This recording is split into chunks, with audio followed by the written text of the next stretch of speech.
বাগেরহাটের মোরেলগঞ্জে আবারও সংঘটিত হলো চুরির ঘটনা। এবার টার্গেট করা হয়েছে একটি সরকারি প্রাথমিক বিদ্যালয়কে। স্থানীয় 107 নম্বর বারুইখালী সরকারি প্রাথমিক বিদ্যালয়ের অফিস কক্ষ থেকে চুরি হয়ে গেছে ল্যাপটপ, প্রজেক্টর ও ঘণ্টা বেল। বিদ্যালয়ের প্রধান শিক্ষক মোহাম্মদ হারুনুর রশিদ হাওলাদার জানান, 13 এপ্রিল পহেলা বৈশাখের সাংস্কৃতিক অনুষ্ঠান শেষে শিক্ষক ও শিক্ষার্থীরা দুপুরে স্কুল ত্যাগ করেন। রাতের কোনো এক সময়ে চোরেরা ছাদ বেয়ে উঠে লাইব্রেরির জানালার গ্রিল কেটে ভিতরে প্রবেশ করে। অফিস কক্ষে ঢুকে তারা চুরি করে একটি লিনেভো ল্যাপটপ, হিটাচি ব্র্যান্ডের একটি ভিডিও প্রজেক্টর ও একটি ঘণ্টা বেল। প্রহরী লিয়াকত আলী খান বলেন, স্কুল বন্ধ থাকায় 11 ও 12 এপ্রিল তিনি ছুটিতে ছিলেন। 14 এপ্রিল সকালে লাইব্রেরি খুলতে গিয়ে চুরির বিষয়টি প্রথম টের পান তিনি।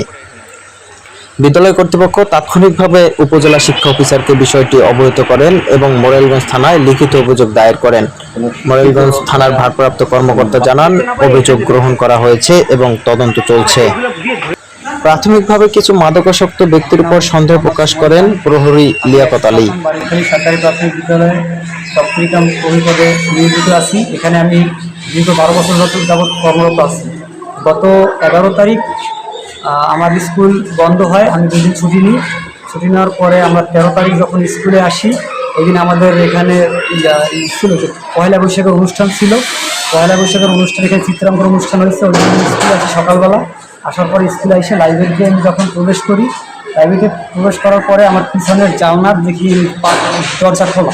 পরে সেখানে ওঠার পরে দেখি যে জানলার গ্রিল কাটা এবং স্কুলের আলমারি এবং আসবাবপত্র সব কিছু অবচল অবস্থা। আমার স্কুলের আলমারিতে একটি ল্যাপটপ এবং একটি প্রজেক্টর ছিল। সেই প্রজেক্টর নিয়ে গেছে, ওই দিন রাত্রেবেলায় নিয়ে গেছে। আনুমানিক এই ঘটনাটা ঘটছে রাতের বেলা এবং এই ঘটনাটা ঘটাইছে একটা পূর্ব পরিকল্পিতভাবেই ঘটাইছে। কারণ আমাদের এলাকায় 5 তারিখের পর থেকে আমাদের এলাকায় যে বর্তমানে মাদকাসক্ত লোকজনের খুব আবির্ভাব। বর্তমানে স্কুলের আশেপাশে সবসময় এই যে যারা মাদক সেবী যারা আছে তারা সবসময় ঘোরাফেরা করে। আর মূলত আমি সবসময় স্কুলে থাকি, কিন্তু এই 2 দিন ছুটিতে থাকার কারণে এই সুযোগটা তারা ব্যবহার করে আমার স্কুলটা চুরি করছে বিষয়টা। এবং আমি সাথে সাথে আমার প্রধান শিক্ষককে জানাই, আমার প্রধান শিক্ষক আমার ঊর্ধ্বতন কর্তৃপক্ষকে জানায় এবং থানায় লিখিতভাবে অভিযোগ জানায় এবং বিভিন্ন গণমাধ্যম কর্মী লোকজনের সেই বিষয়টা তারা পর্যবেক্ষণ করে। তিনি দাবি করেন এটি একটি পূর্ব পরিকল্পিত চক্রের কাজ।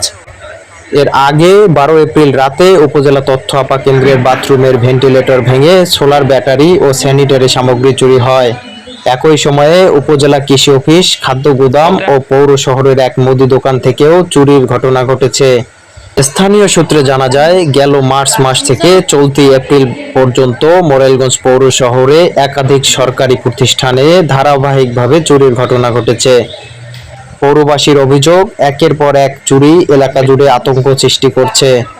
তারা দাবি করছেন, অপরাধ রোধে প্রশাসনকে আরও কঠোর হতে হবে এবং আইন শৃঙ্খলা রক্ষায় তৎপরতা বাড়াতে হবে। মোহাম্মদ নাজমুল, মোরেলগঞ্জ।